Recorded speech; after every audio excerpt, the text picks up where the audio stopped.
gente recebe nessa sexta-feira Dr. Vinícius Borba, que é presidente da Associação dos Produtores Rurais Independentes da Amazônia, mais uma vez conosco aqui no Bom Dia Agronegócio. Bom dia, Dr. Vinícius, é um prazer ter o senhor por aqui, seja bem-vindo. Bom dia, minha amiga Carla, bom dia a todos os brasileiros de bem que nos assistem aqui. Doutor Vinícius, a gente tem aqui uma série de assuntos para tratar, mas eu queria ouvir do senhor, em primeiro lugar, como é que estão essas apreensões de bovinos em Rondônia pelo IBAMA, o que está acontecendo e por que estão acontecendo essas apreensões, doutor Vinícius, o que te preocupa nesse momento? Então, Carla, hoje nós estamos aqui em Rondônia, mais especificamente na Vila Extrema, fica aqui entre Rio Branco e Porto Velho. 200 quilômetros de Rio Branco, 200 e poucos quilômetros de Porto Velho. Estamos aqui 10 quilômetros, acho, do Peru, Bolívia, uma região não conhecia, muito produtiva, muito rica, solo muito fértil, como toda a Amazônia, mas infelizmente também perseguida, como toda a Amazônia. Nos últimos dias, o diretor do IBAMA de fiscalização, o Jair Schmidt, deu uma entrevista sensacionalista, como sempre, inclusive carregando órgãos da imprensa dentro do helicóptero oficial do IBAMA, que é uma prática indevida do IBAMA. O helicóptero do IBAMA não é para ficar carregando repórter para fazer matéria, para amedrontar as pessoas. Mas aí ele anunciou que iria fazer a apreensão, o IBAMA, aqui na região de Rondônia, de gado de área apreendida. Essas mesmas apreensões estão acontecendo também nesse momento no estado do Pará, na região de Rurópolis, Santarém, e a gente entende que é algo que, de certa forma, de um lado é legítimo, porque a lei fala que em áreas embargadas o gado pode ser apreendido, mas é algo imoral, algo incabível, algo muito oportunista e baixo por parte do IBAMA. Porque o IBAMA só se preocupa em aprender, só se preocupa em preocupar com o meio ambiente. E a outra parte do governo, o licenciamento, o respeito, a regulação fundiária, o julgamento dos próprios processos desses embargos que por décadas ficam pendentes. Então a gente vê que é mais uma lacração ambiental, ao que tudo indica aqui, cheira um pouco uma nova apitereua nessa região, porque a gente sabe que as apreensões de gado nunca é só para preservar o meio ambiente daquele local. Infelizmente, o IBAMA tem sido usado há muito tempo por órgãos como a FUNAI, como todos esses órgãos aí, com o intuito maior de se criar terras indígenas para bloquear, ou unidades de conservação ambiental, para bloquear ainda mais as terras da Amazônia. Mas a gente hoje está aqui em Rondônia vivendo essa ameaça do IBAMA de apreender gado em áreas embargadas. E a pergunta que a gente deixa aqui, Carla, quando a gente olha no mapa do IBAMA, com relação às áreas embargadas, a gente vê que no Brasil o que mais tem são áreas embargadas, em São Paulo, no Rio, em Goiás. Não seria uma prevaricação do IBAMA atuar só na Amazônia? Por que que ele não atua nos outros estados, que também tem áreas embargadas, que também está com soja, com gado? Por que essa perseguição sem fim na Amazônia? Inclusive, a gente ouviu recentemente um relato do produtor rural aqui dessa região, que o fiscal do IBAMA, ao ser abordado, falou que tem raiva de quem mora na Amazônia. E eu confesso que eu tenho vergonha de ser patrão desse fiscal. Infelizmente, a gente tem vivido isso aqui, Carla. O IBAMA chega na propriedade, tem um embargo ambiental lá, ele não quer saber se aquele embargo está dentro da reserva legal dos 20%, da autorização dos 20% que o proprietário pode usar na Amazônia, ele não quer saber se o proprietário está recorrendo, ele não quer saber se tem um PRA, ele quer fazer a lacração, fazer a mídia, ele corre, sendo que é os quantos que vão prender, onde que vai levar esse gado, eles não se preocupam com a comoção social dele. Então é algo muito preocupante. Hoje a gente tem alguns parlamentares e não cobrar sim uma pronta resposta desses parlamentares, porque o IBAMA aqui na região é absoluto, né? E não é bem assim. O devido processo legal existe, a Constituição fala que ninguém será privado dos seus bens, da sua liberdade, sem um devido processo. Toda hora de alguém, algum parlamentar, colocar o IBAMA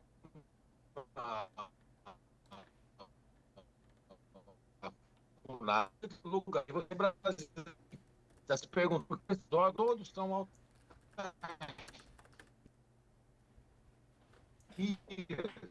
Instituto Brasileiro do Meio Ambiente, Instituto Chico Mendes, FUNAI, Fundação Nacional do Índio. Por que são isso? Que são autarquias que vivem meio que trabalham meio que à margem da lei, sem prestar, porque não precisa prestar conta. Então, acho que a gente tem que jogar luz sobre o IBAMA, porque o que ele tem feito nessa região aqui da Amazônia é digno de se falar a palavra famosa. São atos terroristas, são atos que violam a democracia, violam o Estado de Direito, atos que entregam a nossa soberania e a nossa os nossos direitos constitucionais. É lamentável que o IBAMA tem feito, principalmente nessa região de Rondônia, onde eu estou, no Pará. Eu acho que já extrapolou todos os limites da lei, todas as competências e prerrogativas desse órgão, Carla. Doutor Vinícius, a gente está com um probleminha com a conexão do senhor, mas eu vou tentar então a gente concluir essa informação. O que dá para ser feito nesse momento? Como é que é possível recorrer a isso? O senhor falou que vai pedir uma pronta resposta ao IBAMA. Como é que dá para reverter essa situação que é preciso ser feito agora? A gente entende, cara, que é fazer a lei ser cumprida, a Constituição ser cumprida, principalmente no artigo 5º, que fala que ninguém será privado dos seus bens, dos seus direitos, sem um devido processo legal. Se a Constituição fala isso, o devido processo legal é justamente analisar individualmente aquela área. Se aquela área foi desmatada sem licença, mas se ela está dentro do limite dos 20% que aquele produtor rural pode desmatar, e não desmatou com licença porque o Estado é inoperante com relação à regularização fundiária ou licenciamento por muita conveniência. Então, nós temos um Estado abandonado aqui, um produtor rural dentro da Amazônia abandonado. Então, é pedir que o devido processo legal seja obedecido. A apreensão, ela pode ocorrer sim, porque existe um decreto que foi feito em 4 paredes, sem o Congresso participar, que deu essa possibilidade, onde fala que o IBAMA pode apreender, ele não deve. Mas para que ele faça essa apreensão de bens, que é justamente retirar do brasileiro o seu patrimônio, existe todo o devido processo legal e tem que analisar todas as instâncias, todos os recursos, notificar previamente, para depois de finalizado o processo, ele entender que é caso de apreensão. Não fazer da forma genérica essa farra de apreensões que o IBAMA tem feito aqui. Mas a gente sabe que, na verdade, eles fazem isso sem o devido processo legal, sem observar a lei, porque eles precisam justamente desse número, que é muito bonito por órgão, ele acha muito bonito sair falando na imprensa marrom aí, que apreendeu não sei quantas cabeças de gado, que está acabando com os criminosos da Amazônia. É isso que vende, é isso que dá dinheiro. Mas a comunidade internacional e os brasileiros de bem estão acordando para a realidade que o IBAMA é um órgão que trabalha à margem da lei com interesses internacionais de ONGs. E a gente tem que começar a colocar o IBAMA no seu devido lugar, processar servidores que não atentam à lei, pedir exoneração. A gente tem que lembrar que atrás daquela farda, daquela soberba, daquele ego inflado, tem uma pessoa que tem um CPF. E como qualquer outro brasileiro, se ele comete um crime funcional, ele tem que responder pelos seus atos. Doutor Vinícius, a gente vai monitorar essa situação. Eu quero que o senhor vá, por favor, nos trazendo a atualização disso tudo. Mas tem um outro assunto que eu quero tratar com o senhor, que foi a questão da COP 30 ser antecipada, né?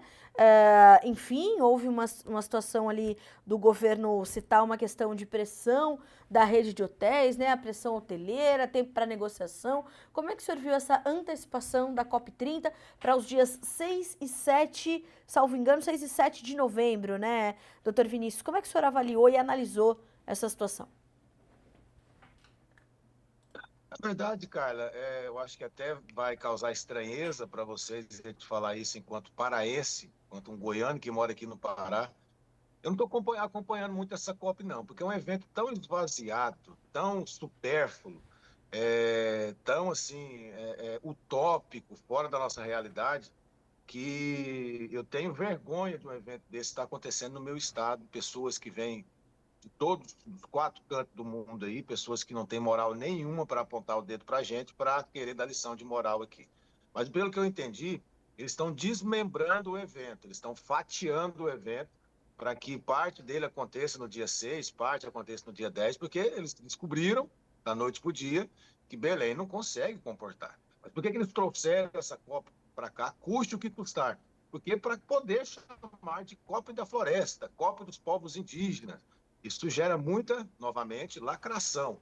décadas, vão fazer o que for preciso, até abrir uma estrada em plena unidade de conservação ambiental para atender a COP. Então, eles estão passando por cima de todos os direitos, todas as leis, todas as necessidades dos paraenses, dos amazônidas, que é uma população abandonada de Belém, para poder fazer esse evento, porque eles precisam fazer a COP da floresta por pura promoção pessoal, por pura lacração, por puro interesse ambiental. Mas, graças a Deus, hoje a nova ordem mundial, a nova política mundial tem esvaziado esse evento, tem colocado ele na realidade, porque na realidade é um evento sem pé nem cabeça, um evento que vai ser uma repetição das outras COPs, que é a gente falando mal da gente, pessoas falando mal de nós brasileiros, nós amazônicos, enquanto os nossos políticos falam que vão liderar pelo exemplo, que precisam de mais dinheiro.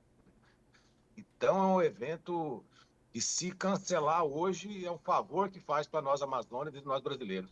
A gente não pode esquecer nunca que muito dinheiro do contribuinte está sendo gastado nesse evento. Nós tivemos agora recentemente uma contratação sem nenhum tipo de licitação de 500 milhões, meio bilhão, meu amigo brasileiro, para organizar a COP. E você acha que é uma empresa brasileira, uma fundação brasileira que está fazendo? Não, é uma empresa da Espanha que vai receber meio bilhão para organizar a COP, fora os outros bilhões, inclusive da Itaipu, que não tem nada que está patrocinando 1 bilhão para a COP30, sendo que nós estamos pagando energia cara, sendo que o estado do Paraná, onde a Itaipu fica, padece de muitas necessidades básicas, e a Itaipu vem cá sem ninguém contestar e empresta 1 bi para o governo federal para fazer a COP.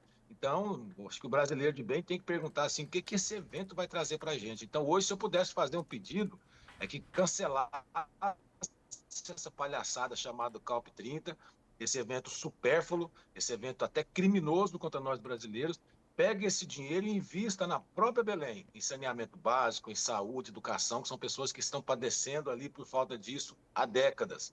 Então, está fazendo um evento numa casa toda desorganizada. Se eu puder pedir, repito, eu peço para o governador Helder, para o presidente Lula, cancela a COP, pega esse dinheiro e invista nos brasileiros de Belém. E aí é a melhor coisa que você faz. Bom, eu falei para o senhor que recentemente eu estive em Belém e realmente é nítido e claro o quanto precisam, né, os habitantes de Belém dessa ajuda. Agora, doutor Vinícius, o senhor citou essa questão da estrada. Essa estrada, que está sendo uma nova rodovia de 4 faixas, que corta dezenas de milhares de hectares de floresta amazônica protegida, está sendo construída para a COP30, que acontece em Belém do Pará. O objetivo é facilitar o tráfego para a capital paraense, que vai receber mais de 50 mil pessoas, incluindo líderes mundiais, na conferência em novembro. O governo estadual promove a rodovia como sustentável, mas moradores e ambientalistas criticam o impacto ambiental. Essas linhas são de uma notícia da agência internacional, agência britânica BBC News. Imagina o senhor como é que nós estamos vendendo o Brasil lá fora, doutor Vinícius. É assustador da gente pensar da Ferrogrão parada há décadas no STF, enquanto essa estrada que está sendo vendida como sustentável pelo governo pode ser construída assim facilmente, doutor Vinícius. Não, se for uma estrada que for beneficiar o brasileiro, Exato, aquela comunidade local, ótimo, bacana, ótimo, bacana. Agora, exato. falar que é para receber 50 mil pessoas que vêm para a COP, esse povo vem de jatinho, vem de avião, queimando querosene aí. Esse povo não anda de carro. Então, o pessoal que vem para a COP são magnatas de outros países, esse povo não anda de carro, não. Esse povo só anda de avião, porque eles têm dinheiro sobrando, eles têm dinheiro lá aos montes. Então, eu acho que as autoridades, é muito interessante que hoje, muito através também de programas como o de vocês aqui, a gente tem jogado luz em cima dessa questão da COP. A gente tem, cada dia que a gente vem aqui, que vocês noticiam o que tem acontecido na Amazônia, a gente consegue adesão de mais organismos de comunicação nacional e internacional, que eles estão abrindo os olhos para essa narrativa. O problema é que uma mentira, uma ideologia, uma narrativa repetida muitas vezes, ela se torna, de certa forma, uma verdade. Mas é um castelo de areia, um castelo de cartas, que desde o começo do ano tem sido desmoronado, tem desmantelado. E matérias como essa mostra muito bem o problema da questão amazônica e a narrativa que se insiste ainda em cometer o erro, ao falar que uma estrada dessa é para beneficiar as pessoas que vêm para a COP. Só que parece que eles acham que a gente não sabe que o povo que vem para a COP vem de avião, não vem de carro. Então, acho que as autoridades têm que apurar de forma muito séria isso, para ver, além da questão ambiental, a questão que eu vi, por exemplo, um coletador de açaí, que tinha açaí como matéria-prima para ele sobreviver, e que essa estrada derrubou os pés de açaí dele e ele não consegue vender para sustentar a família dele e o governo não indenizou ele. Então, que estudo de impacto ambiental foi feito? Como é que foi feita a licitação dessa estrada? Que benefício que vai trazer? Como é que foram feitas as indenizações das pessoas que estavam ao longo dessa estrada, como esse catador de açaí, e é tão valorizado pelo governo do estado, e confessou numa entrevista que o açaí que mantém a família dele, a comida e o pão, foi derrubado para fazer essa estrada. Então, é algo muito mais profundo, muito mais sério do que as guerras de notinhas e narrativas. Eu acho que a pessoa que quer saber da Amazônia, ver o prejuízo que nós estamos passando aqui, tem que botar o pé na Amazônia, parar de ver notícia e viver numa bolha e ver o que nós estamos passando aqui. E você vai ver que a abertura dessa estrada é um grão de areia dentro da ilegalidade que a gente vive aqui todos os dias. Todos os dias. Aqui não tem nem um dia que a gente não tem uma notícia de perseguição ao agro, de abandono à Amazônia. Infelizmente, nós aqui na Amazônia não temos nada que comemorar. Nada. Bom, doutor Vinícius, infelizmente o nosso tempo vai se encerrando, mas o senhor sabe que tem portas abertas aqui no Notícias Agrícolas e a gente vai continuar falando sobre isso, vai continuar colocando luz, como o senhor falou, a temas como esse, porque nós precisamos continuar promovendo essa reflexão. De nada nos adianta também a gente continuar falando. Agora, os senhores aí na Amazônia, produtores rurais independentes da Amazônia, têm feito e feito muito, têm colocado a mão na massa e não é de hoje. Então, eu lhes agradeço por isso e por trazer essas informações aqui para nós no Notícias Agrícolas. O senhor tem portas abertas aqui sempre para a gente continuar tratando desses assuntos. Doutor Vinícius, coragem, força, bom trabalho para o senhor aí em Rondônia, que eu sei que não é pouco e a gente vai continuar atualizando essas informações. Bom dia e obrigada mais uma vez. Muito obrigado, nossa madrinha da COP30 do Agro, e parabéns pelo seu trabalho, pela sua posição. Eu sou um fã da sua coragem, do seu engajamento, e aí nós precisamos de mais Carlas Brasil afora. Oh, muito Repórter obrigada. aí que acha que é repórter, dê uma olhadinha o que essa mocinha tem feito aqui e aprenda um pouco como ser uma cidadã de respeito, de hombridade, que vê com o olhar de compaixão o próximo. Grande abraço, fiquem com Deus. Obrigada, o senhor também. O senhor sempre muito gentil comigo. Muito obrigada, doutor Vinícius.